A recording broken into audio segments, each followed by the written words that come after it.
Donald Trump's rally in Chicago canceled after a violent confrontation erupts tonight. We stop Trump! We stop Trump! We stop Trump! We stop Trump! We stop Trump! Good evening, I'm Micah Ullman. And I'm Cher Calvin. Trump supporters and protesters squared off this evening on the University of Illinois Chicago campus. The angry confrontation spilled into the streets, and the rally was called off just moments before it was set to begin. KTLA's John Fenoglio in the newsroom with more on the clash. John. Micah, Cher, thousands of Donald Trump supporters and protesters gathered in and around the University of Illinois Chicago pavilion ahead of the billionaire's campaign rally.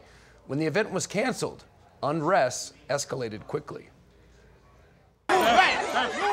Chaos and violence on the streets of Chicago. They need an ambulance! Hundreds of demonstrators clashed with police. Tensions boiling before Donald Trump's Chicago rally. We were not going to let a bigot come into my neighborhood and disparage my people or my race or my ethnicity. Thousands of Trump supporters and protesters swelling inside and outside the event. Hey! Ho, ho! Donald Trump has got to go! Their message summed up on hand-painted signs, some getting physical. As police try to break up fights, the Trump campaign postpones the rally. For the safety of all the tens of thousands of people that have gathered in and around the arena, tonight's rally will be postponed until another day. Thank you very much for your attendance, and please go in peace. Donald Trump telling CNN the unrest is not his fault. I don't take responsibility. Nobody's been hurt at our rallies, and we have I've had 25,000, 35,000 people. More than that. We had one the other day, 25,000 in Florida, and we've never had anybody hurt. In North Carolina, a Trump supporter appears to punch a man in the face. Police identified the assailant as John McGraw. After the attack, McGraw boasted to cameras. The next time we see him, we might have to kill him. And there have been other confrontations between protesters and supporters. When you have a campaign that disrespects the voters, you create an environment that only encourages this sort of nasty discord.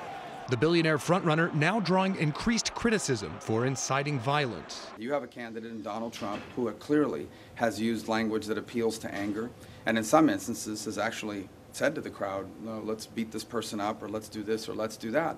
So it shouldn't surprise us that you see a growing amount of violence at some of his events. Language like this. We can't get a school built in Brooklyn. You're not going to raise that price, you understand? I'd like to punch him in the face, I'll tell you. Despite his past comments, tonight Trump says he's against the violence. I hope that my tone is not that of causing violence, because my basic tone is really that of securing our borders, of having a country and having a great country, of bringing our jobs back, of bringing our manufacturing back. I certainly don't condone violence, and it's not acceptable to me.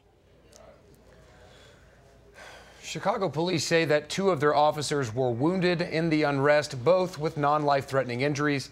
5 people were also arrested. Earlier today, protests broke out at a Trump event in St. Louis. 30 people were also arrested. Micah?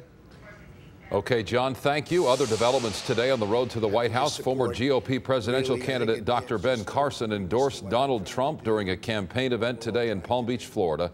Carson says he and his former rival have buried the hatchet and that Trump is the best candidate in the race.